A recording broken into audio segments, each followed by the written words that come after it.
Structures of igneous rocks, we have various structures. We have the flow structure, reaction rim, xenolith structure, vesicular structure, ambopoidal structure, and pegmatite structure.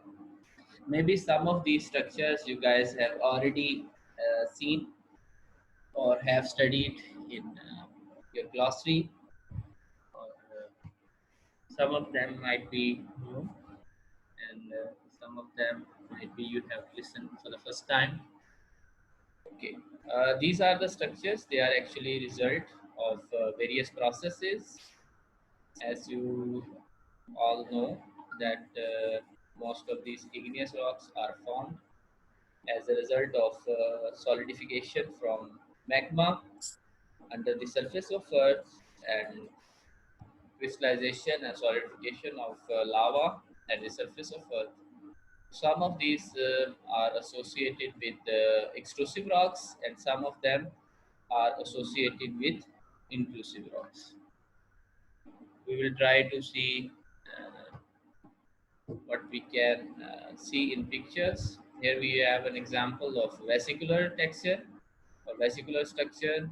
Vesicular structure is very easy to identify.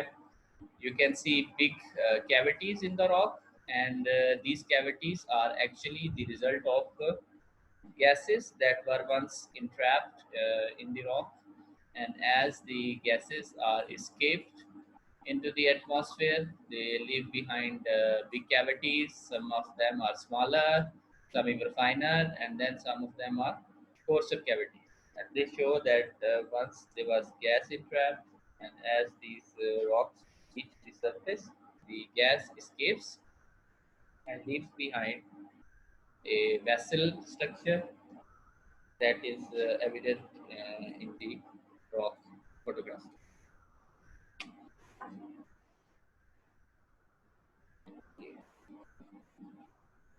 Then we have flow structure. A flow structure is generally common in igneous rocks, and it is actually identifiable based on the light color and coarse color bands, or light color and dark color bands, as you can see here. And these are a result of direct crystallization. As you have seen, we have lavas with the ropey texture, and if that lava solidifies, maybe we have chances that we still have the crystallization of those flows, like as might you have been seeing. Maybe let us see one of the, yes, something like this. So if this magma that reaches the surface in the form of lava solidifies like this, then we have some of these structures preserved in the rock, and we call them as flow structures.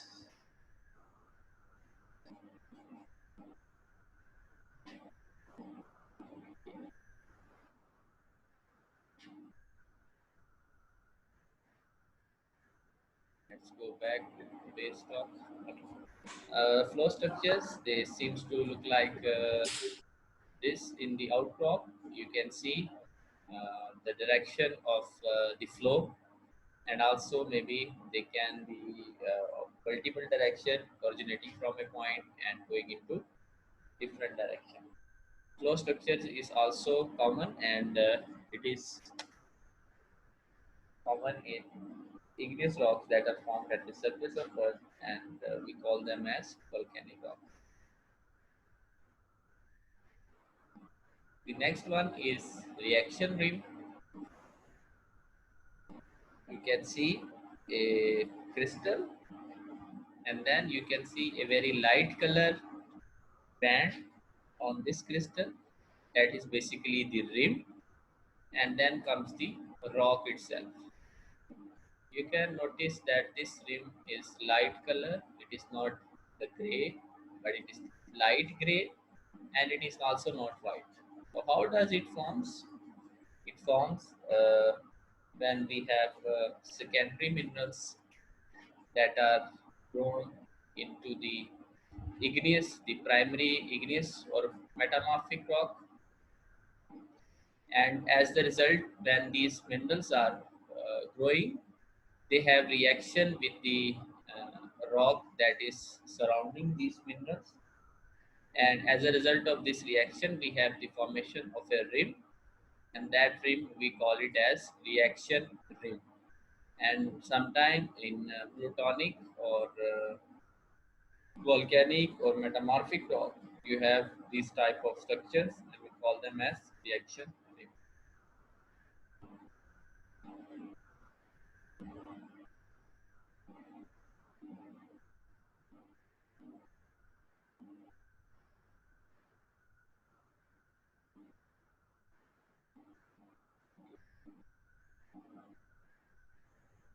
We call them as reaction rim.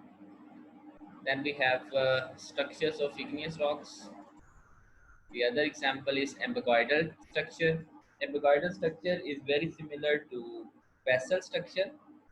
Just the difference is that in place of those vessels, we have crystals like the secondary minerals that fill those crystals.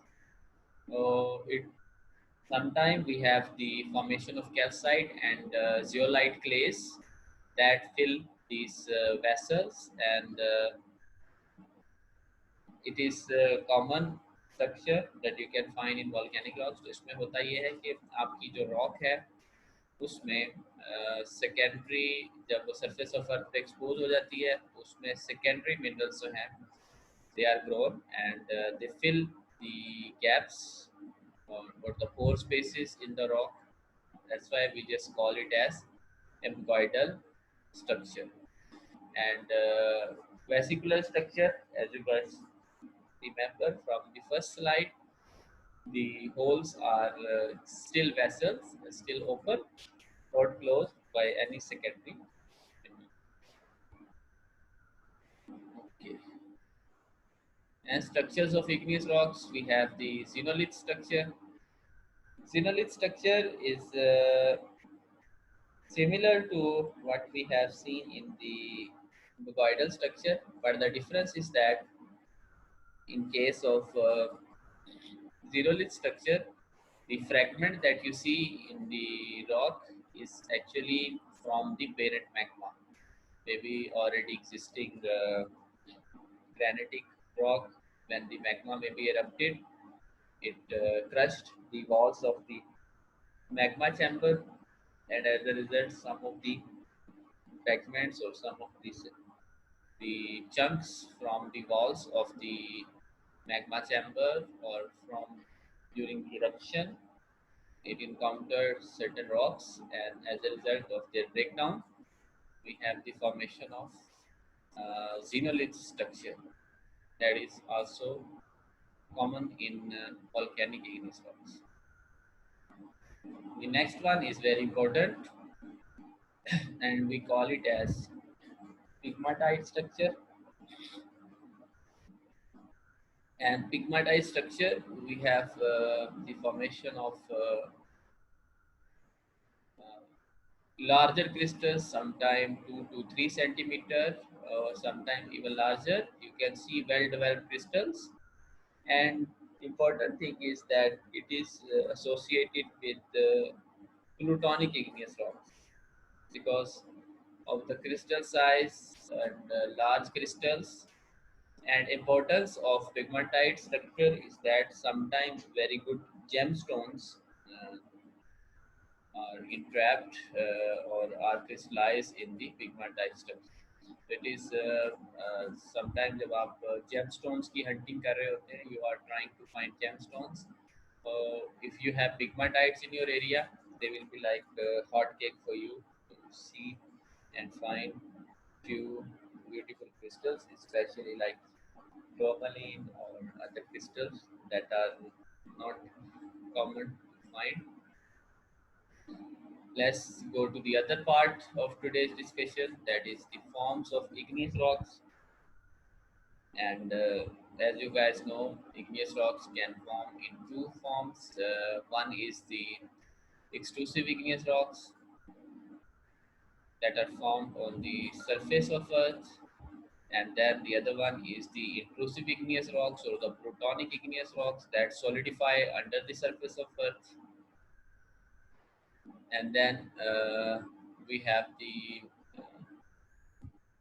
intrusive igneous rocks sometimes are further divided into two parts in terms of their shape or in terms of their form. We call them discordant bodies and concordant bodies. Discordant bodies is like anything that is at an angle to the already existing rock or it is parallel to the already existing rock. We'll see it shortly. Discordant bodies are those that cut through overlying strata. Examples are batholith, stock, and dike. Concordant bodies are those that lies between beds and it is parallel to the already existing rock. The examples are sills, lapolith, and laccoliths. So these are the two types of forms in which the intrusive igneous rocks can occur. Here we have an example of it, and you can see a magma chamber, and then we have the magma chamber, and then we have the movement of that magma towards the surface. You can see here some volcanic arcs, and as the magma moves towards the surface, sometimes it crystallizes parallel to the bedding. याद है आपको bedding planes we studied in the sedimentary rocks, the sedimentary structure. If it is parallel to the bedding plane, then we call it as sill. Okay, but if it is discordant to the unit, then we call it as dike. तो अगर तो वो parallel है, then we just call it as a sill. If it is not, then we call it as dike. इसी तरह laccolith है. Laccolith is larger than a sill. उसमें भी जो crystallization है, that is more or less parallel to the sedimentary unit. It is not at an angle to the sedimentary unit. We call it as laccolith. Laccolith is larger than sill, but it is smaller than the batholith. You can also see a remnant volcanic neck that is present here. Okay. Oh, here we have few definitions of dikes and sills and plutons. Dikes, as we have already discussed, they are mostly cutting the rocks. However, sills are mostly tabular bodies that are parallel to the rock. And then we have the pluton, or what we can call as laccolith. So they can be further classified based on the size. If they are smaller, then we call them as stock, like this one.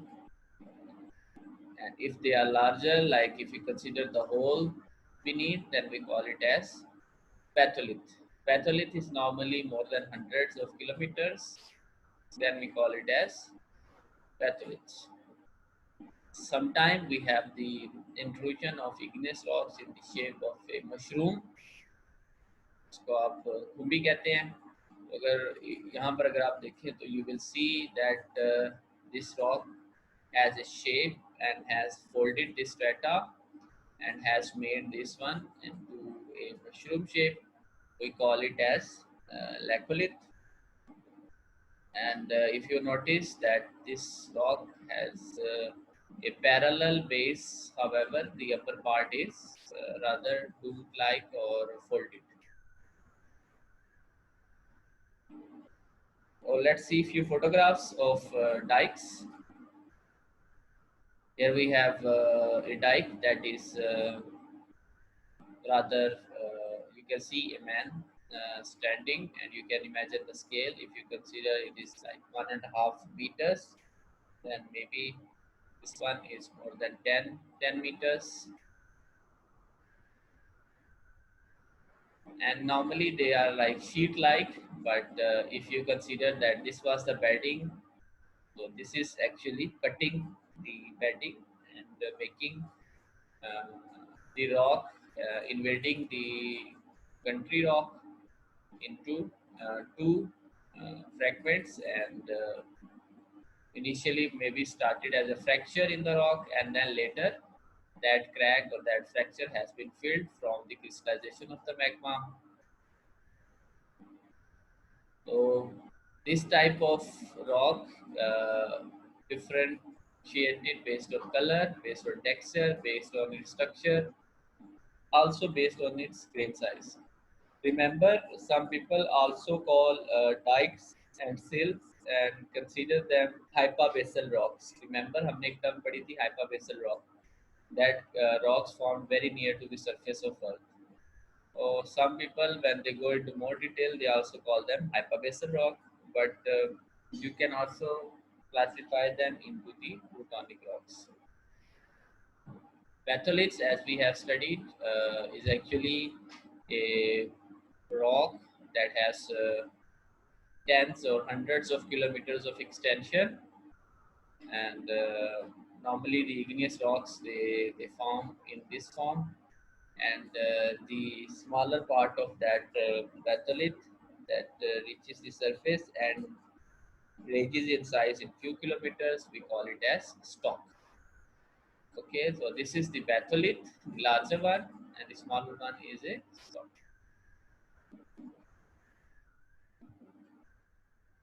So at the end of the igneous activity, we have the formation of a batholith. We have the formation of sills, the parallel lines that you see, and then the lines at an angle. We call them as dike.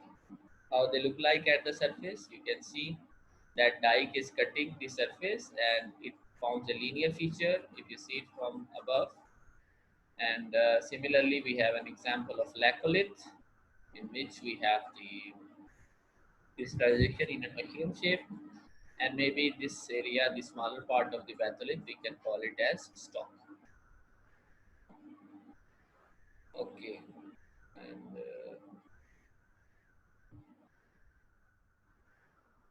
here we have another example of sill, and you can see clearly that this body can be differentiated from the overlying and underlying rock.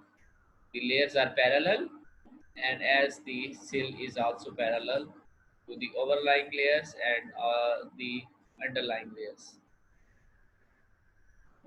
Okay, this is actually the invasion of magma that is parallel to the already existing bedding direction, and it doesn't forms a dike, but rather it prefers to form a parallel to the bedding and crystallizes there. However, when you go to the field, chances that you can differentiate in sills and dike is quite tough, like because you have to determine the direction of the bedding as well as the direction of these features using your Brunton compass. Brunton compass can help you to differentiate sills, dikes from the strata. In Pakistan, we have these type of deposits, especially in Malakand granite, in Mansehra granite. Also, we have the Swat granite, Bisham granite. All these are some of the granites that are associated with the Himalayan mountain range. Some of them are very old granites, and some of them they are quite younger. And there you can uh, find some of these features that can help you to differentiate different type of igneous bodies. Well, that's all for today from my side. If you guys have any questions related to that, you guys can ask.